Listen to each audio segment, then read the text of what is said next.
Alright guys, you saw the title. But yay, I'm back actually making art. Woo! So, fun fact, Quirrell has always been my favorite character, and I'm tired of pretending he's not. uh, there's like so little content of him that like as a teenager I was just like, oh, I really like this character. Too bad I'll never see him again. And then I wasn't really like an online fandom stuff, so like I wasn't like, getting the extra info from Pottermore or like reading fan fiction or anything. So I'm like, oh, that sucks for him. So, but now that I'm an adult and I'm like in fandom spaces and like reading all like the extra like on the Pottermore and like the Harry Potter wiki, um, I'm just like, oh, this guy is very sad. I mean, okay, I already thought he was sad in the book, but like reading the extra info and stuff, and like I don't always like take extra info from an author like super seriously. Like there are a couple details about him that I feel are like retcons and I don't like it, but like a lot of stuff that she wrote, it does make sense for him and I like that sort of bit of extra depth to his character. Okay. That being said, I finally, since making my last video, I finally watched a show that Luke Thallum was in, who's playing Quirrell in the HBO series. It's called Present Laughter, and I'm just obsessed with it. His character is so funny. He's literally me if I was worse. He's so unhinged and so silly. Like, I'm so excited to see how he plays Quirrell, but I am so sad that he's gonna get his face burnt off and freaking die. He also was in Hamlet earlier this year, and I'm hoping and praying he returns for the, like, touring version next year, because, like, I was worried that like Harry Potter filming would conflict with that. But then I heard that some other actors are like doing stage stuff. Other actors from the HBO Harry Potter, I mean, they're doing stage stuff in like November and February. So I'm like, oh, is are they just done filming way earlier or something? Like, so there will be more time for like theater stuff. I don't know if I'm making any sense. Also, while we're on the topic of actors, Ian Hart, who played Quirrell in the original movie, I was curious about other stuff that he was in because I had like never seen him anywhere. I feel like most Harry Potter actors, like for the teachers at least, are like like more well known. But I'm like, I've never seen this guy in anything. So like, what's his deal? And he is so underrated. Like, what the heck? Like, okay, every character he plays is so like interesting and fun in different ways. There's this one particular character in a movie that I absolutely hate, but like he did a good job playing him. um but yeah, his character in The Terror is so cool. That show is just like really good. And if you're subscribed and you've been seeing the videos I've been making lately, you know that Dirt is has become one of my maybe not favorite shows, but a big hyperfixation right now because it's so unhinged. His character is so sad, so very sad. He cannot catch a fucking break, but also like really interesting and also Courtney Cox. Come on. She's basically Gail Weathers in this show, and I love that for her. My personal theory is that this was 2007, right? When Dirt was like came out and was made. um, so this is like five-ish, more than 5 years, I think, after Scream 3. So my theory is that Courtney Cox was just like, I want to play Gale again, so they just made this show. um, that's my conspiracy theory. But it's so good, and like I never would have imagined that those two actors were leads in a show together, and I'm obsessed with their energy, and I wish the show had lasted longer. It was canceled in the middle of a season, and it didn't end on a cliffhanger or anything like that, but it still makes me so sad. And like Courtney Cox and David Arquette both were like producers, and I'm like, guys, if you can hear me, please consider a reboot or like share the scripts with us for the remaining episodes that didn't get made, please. I'm on my knees. I'm in tears. I'm on the floor.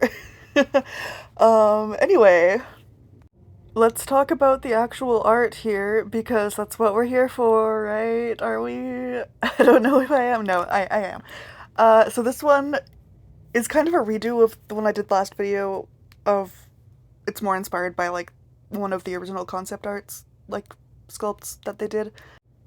And okay, one of the reasons I love this character in the first place is the body horror. I have to admit it. I am just obsessed with body horror. This and like 2003 Ninja Turtles were like my first exposures to body horror. I feel like I said those exact words in the last video. I've definitely like typed them at least, but I feel like saying it made me realize, hey, did I say that literally, like word for word last video?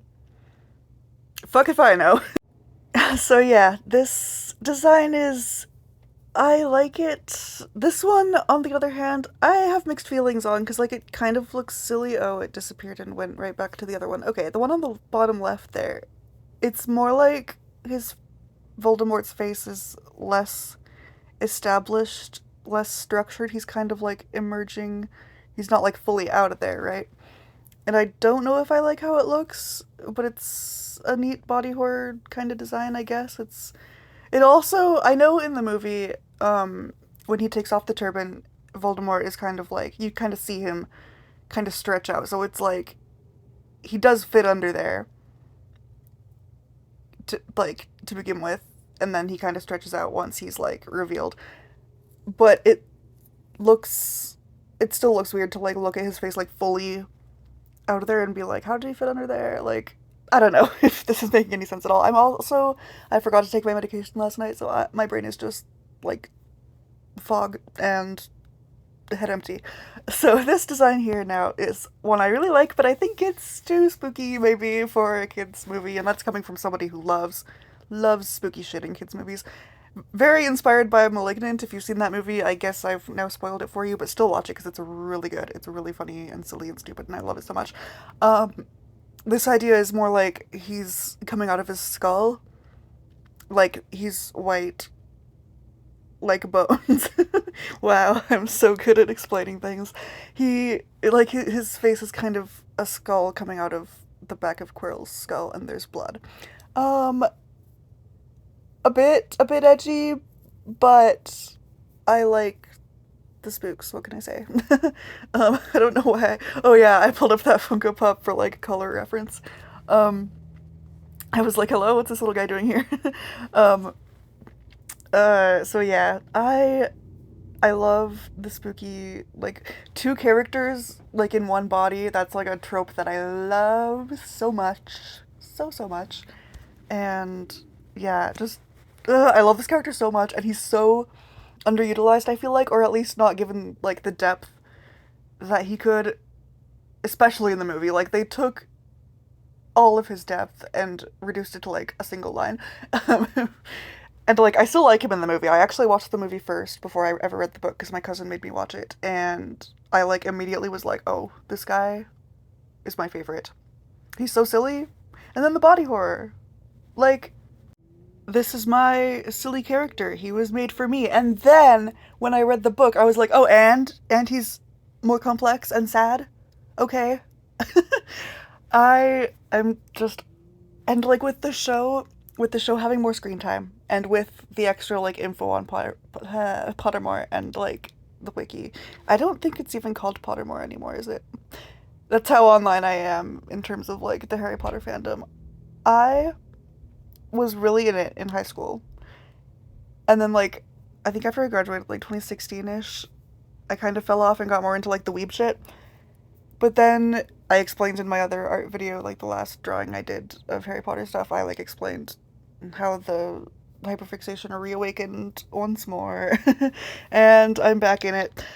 Anyway, let me move on from talking about my silly guy and get back to the actual show because the costumes that have been leaked so far, I won't show anything here, but like they look so good. I'm like one thing that really makes or breaks something for me personally is costumes. Like if the costumes are bad, I'm not going to be immersed. I'm not going to feel it, but like what I've seen of the costumes so far and like the set, it looks so good. I'm so excited. Like cuz even if the writing I mean, they're telling the same story. I mean, they do have potential to like tweak some things and like possibly make things worse. But if they stay accurate, to the story. I think it'll be pretty good. I'm very excited. And even if it's not visually, as long as we get. I'm a very visual person, obviously. I'm an artiste. I think with my eyeballs. That doesn't make any sense, but you know what I mean. Do you? Do you? I don't know. Anyway, costume quality is like the biggest tell for me as to whether something's going to be good, especially in fantasy. Wow, I actually didn't talk that much about the show at all, but anyway, okay, I just can't stop thinking about Dirt the show because I will be posting more Dirt propaganda in the form of like silly meme compilation videos as I've already done. So, I'm about to get very annoying, but I promise. Can I promise anything? I don't know, but I'm still doing art. I'm still an art person. I just have to make silly memes when I get really obsessed with something. Um, in the words of Roland Mall from Present Laughter, played by Luke Thallin, I expect you to think I'm mad, but I'm not really. I just mind deeply about certain things. It be like that for real.